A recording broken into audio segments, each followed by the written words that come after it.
A very good evening student, this is Pooja here. Welcome to e-commerce zone.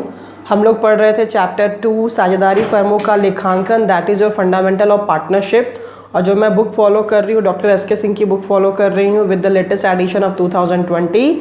And आज आप screen पे topic देख ही सकते हो कि आज हम लोग डिस्कस करने वाले हैं इंटरेस्ट ऑन पार्टनर्स लोन। ठीक है, डॉक्टर एस.के. सिंह के जो पूरे एग्जाम्पल जो थे मैंने टोटल 25 तक अब तक डिस्कस कर दिया है। ठीक है, जहाँ पे आपका जो इंटरेस्ट ऑन ड्राइंग्स कैलकुलेशन करना और इंटरेस्ट ऑन कैपिटल कैलकुलेशन करना वो सारे कुछ मैंने बता दिए हैं। पीएल एप्रोप्रिएशन के बारे में सब डिस्कस किया है। तो अगर आप फर्स्ट टाइम हमारे चैनल ई कॉमर्स जोन पर आप आए हो तो सबसे पहले मैं बोलूँगी आप चैनल को सब्सक्राइब कर लीजिएगा, बेल आइकन को प्रेस कर दीजिएगा for the latest videos and new notification. And जितने भी पुराने जो वीडियोस हैं उनको देखने के लिए आप प्लेलिस्ट में चले जाओगे। ई कॉमर्स जोन का जो आइकन है वहाँ से प्लेलिस्ट में चले जाना। प्लेलिस्ट में आपको सारे चैप्टर बाय चैप्टर सारे टॉपिक्स मिल जाएंगे। ठीक है, चलो हमारा जो आज का टॉपिक है उस पर आते हैं। साझेदार के ऋण पर ब्याज, इंटरेस्ट ऑन पार्टनर्स लोन। यानी कि ABC पार्टनर हैं, 3 पार्टनर्स हैं, तो तीनों पार्टनर्स में कोई एक ऐसा पार्टनर होगा या कोई भी पार्टनर जिसने बिजनेस को लोन दिया है। ठीक है, बिजनेस में लोन पार्टनर्स देखो देते हैं तो बेहतर होता है, कहीं ना कहीं मार्केट से उठाने से बेहतर है कि पार्टनर्स अगर लोन देते हैं तो ज़्यादा अच्छा होता है। ठीक है, तो उस पर पार्टनर्स भी बोलते हैं कि जैसे आप अगर मार्केट से उठाते हो लोन लेते हो तो आप वहाँ भी ब्याज चुकाते हो, तो अगर मैं आपको लोन देता हूँ तो आप मेरे को भी इंटरेस्ट दो। ठीक है, इस तरह का यहाँ पे बात आता है। अब देखो यहाँ पे बुक में क्या बोला हुआ मीनिंग।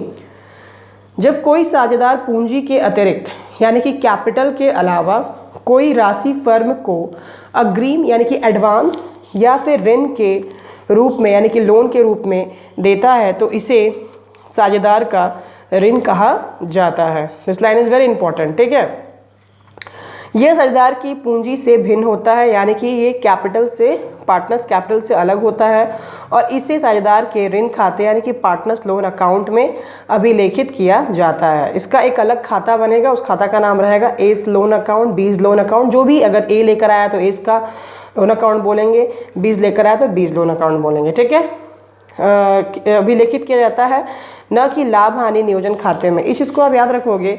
पार्टनर्स जो लोन अकाउंट का जो इंटरेस्ट होगा वो कभी भी पीएल एप्रोप्रिएशन खाता में नहीं जाएगा। ठीक है, अब साझेदार द्वारा फर्म को दिए गए ऋण पर साझेदार इस पर पूर्व निर्धारित दर से ब्याज पाने का अधिकारी होता है, क्योंकि अगर उसने लोन दिया है फर्म को, ऋण दिया है, तो ऑब्वियसली इसके बदले इसको क्या मिलना चाहिए, इंटरेस्ट मिलना चाहिए। उसका पूरा का पूरा उस पर क्या बनता है, अधिकार बनता है। ठीक है, तो देखोगे यहाँ पर साझेदार के ऋण पर ब्याज की दर, rate of interest on partners loan. आपको 2 केसेस दिए जा रहे हैं, केस नंबर 1 है और केस नेक्स्ट पेज में हम लोग पढ़ेंगे। पहला केस देख लेते हैं, क्या कहता है।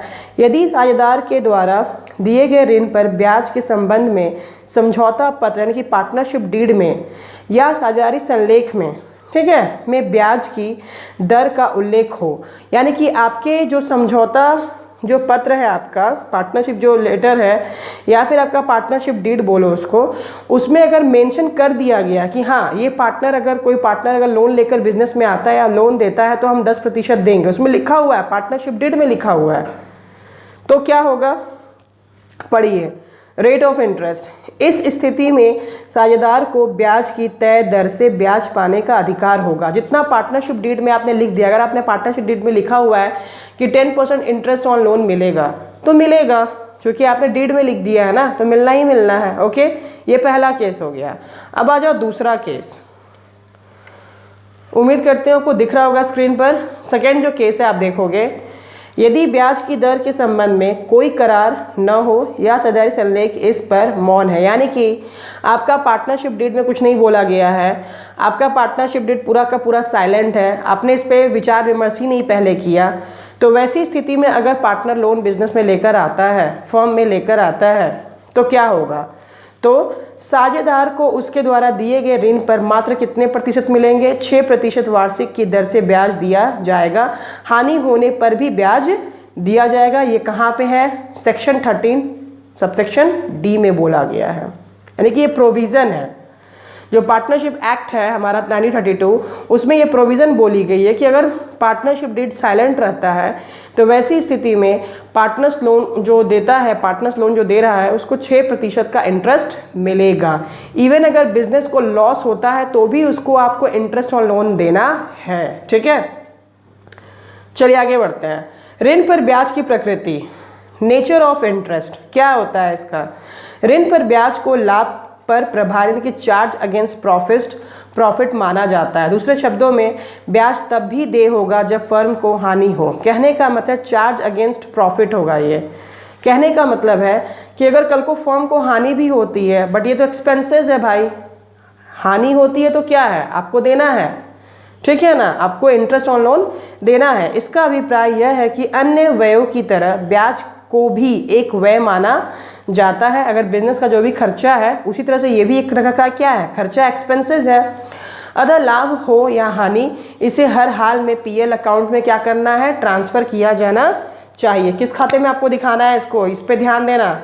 पीएल एप्रोप्रिएशन में नहीं दिखाएंगे, कहाँ दिखाएंगे इसको, प्रॉफिट एंड लॉस अकाउंट में इसको आपको दिखाना है। ठीक है, न कि लाभ हानि विनियोजन यानी कि पीएल एप्रोप्रिएशन अकाउंट में। पीएल एप्रोप्रिएशन अकाउंट में पार्टनर्स लोन अकाउंट का इंटरेस्ट नहीं जाएगा, वो पीएल एप्रोप्रिएशन अकाउंट में कभी नहीं जाएगा, वो हमेशा कहाँ जाएगा, पीएल अकाउंट में जाएगा। ठीक है, अब आर्थिक चिट्ठा के दायित्व भाग में यानी कि कहाँ, बैलेंस शीट के लायबिलिटी साइड में साझेदार के ऋण को, जो पार्टनर्स का जो लोन है, उसके जो पार्टनर्स के जो लोन है को अदद ब्याज यानी कि आउटस्टैंडिंग इंटरेस्ट यदि कोई हो के साथ दिखाया जाता है। जितना लोन है वो तो आप दिखाओगे ही दिखाओगे, साथ ही साथ जो इंटरेस्ट है, क्योंकि इंटरेस्ट का पैसा चुकाया नहीं ना गया है तो वो भी तो आउटस्टैंडिंग हो गया ना फर्म के ऊपर।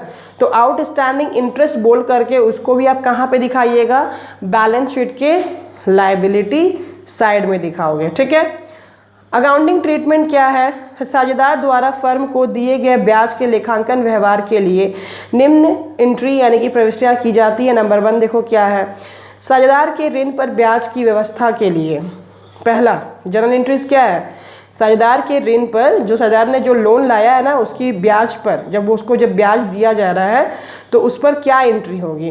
तो interest on partners loan account debit, देखो interest on partners loan account debit क्यों, क्योंकि फर्म के लिए क्या है, एक्सपेंसेस है। फर्म के लिए ये क्या है, एक्सपेंसेस है ना। एक्सपेंसेस बढ़ता है तो हम क्या करते हैं, डेबिट करते हैं टू पार्टनर्स लोन अकाउंट।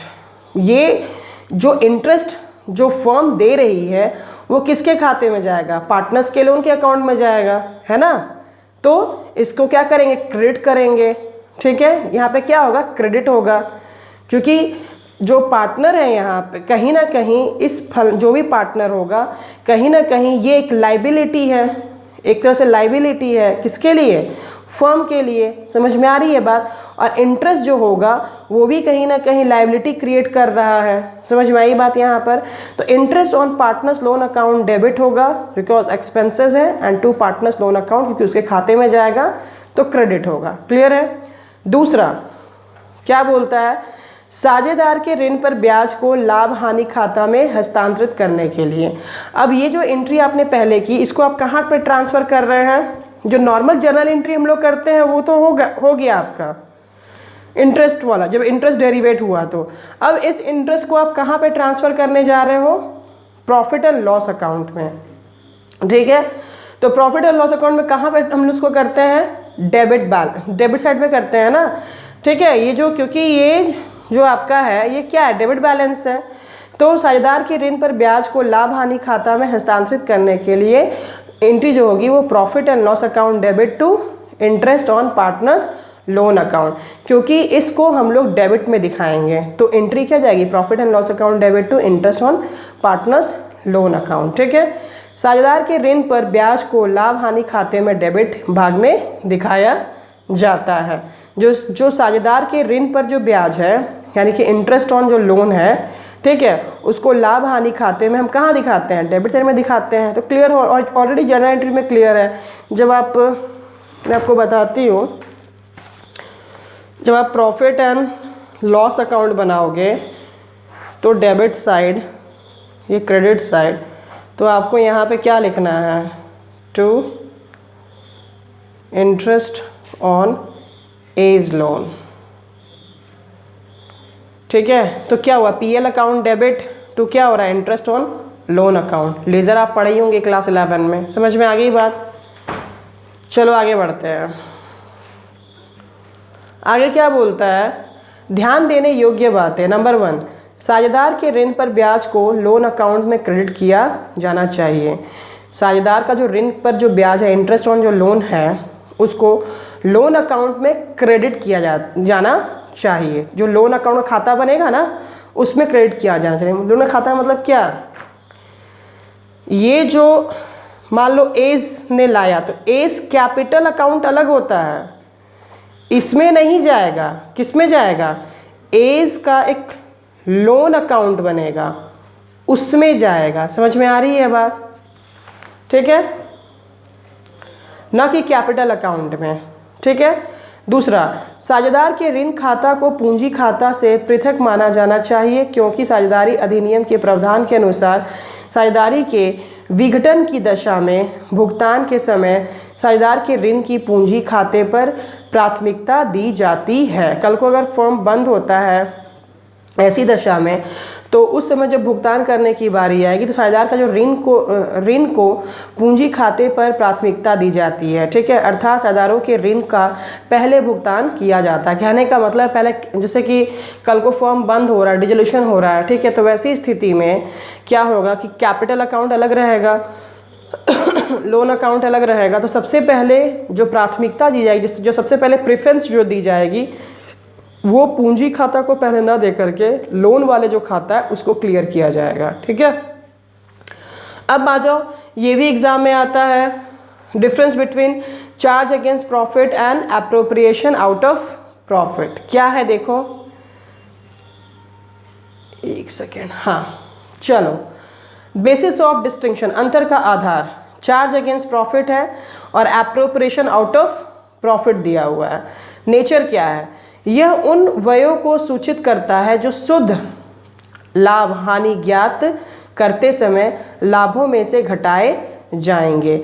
लाभों पर प्रभार चार्ज अगेंस्ट प्रॉफिट है और ये एप्रोप्रिएशन, तो ये क्या बोलता है, इसका नेचर क्या है, उस तरह के खर्चों को ये सूचित करता है जो शुद्ध लाभ यानी कि नेट प्रॉफिट या फिर नेट लॉस को ज्ञात करते समय लाभों में से क्या की जाती है, घटाई जाएगी। मतलब जो भी प्रॉफिट आया है उस प्रॉफिट में से सारे के सारे खर्चे को घटाने पर जो आपका नेट प्रॉफिट या नेट लॉस निकलेगा, हम लोग ज्ञात करते हैं, that is charge against profit.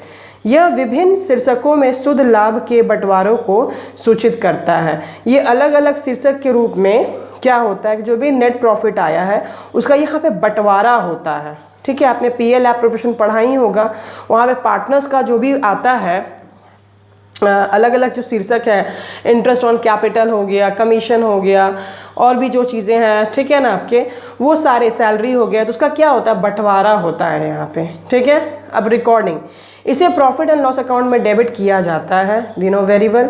इसे profit and loss appropriation account में क्या किया जाता है, डेबिट किया जाता है। ये प्रॉफिट एंड लॉस अकाउंट में, profit and loss appropriation account में डेबिट करते हैं और यहाँ पे प्रॉफिट एंड लॉस अकाउंट में डेबिट करते हैं।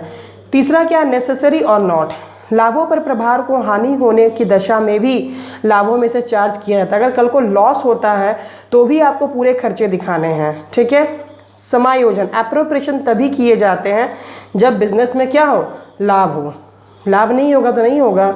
फिर एग्जाम्पल, साझेदार के ऋण पर ब्याज तथा साझेदार की दिया गया किराया। अगर कल को साझेदार जो है रेंट देता है या फिर लोन देता है, उन सारे चीज़ों को हम लाभों पर प्रभार में दिखाते हैं। पूंजी तथा आहरणों पर ब्याज, साझेदारों का वेतन, कमीशन आदि हम कहाँ दिखाते हैं, एप्रोप्रिएशन में हम दिखाते हैं। ठीक है, तो आज के जो वीडियोस हैं उसमें हमने जाना कि इंटरेस्ट ऑन पार्टनर्स लोन कैसे बनेगा, कैसे सॉल्व कैसे होगा। ठीक है ना, उसके सारे जो थ्योरी पार्ट थे वो हमने क्लियर किए हैं। नेक्स्ट वीडियो में इसके जो क्वेश्चन है आप देख सकते हो अपने स्क्रीन पे, 26A जो है एग्जाम्पल, उसको हम लोग डिस्कस करेंगे। So thank you so much and God bless you all.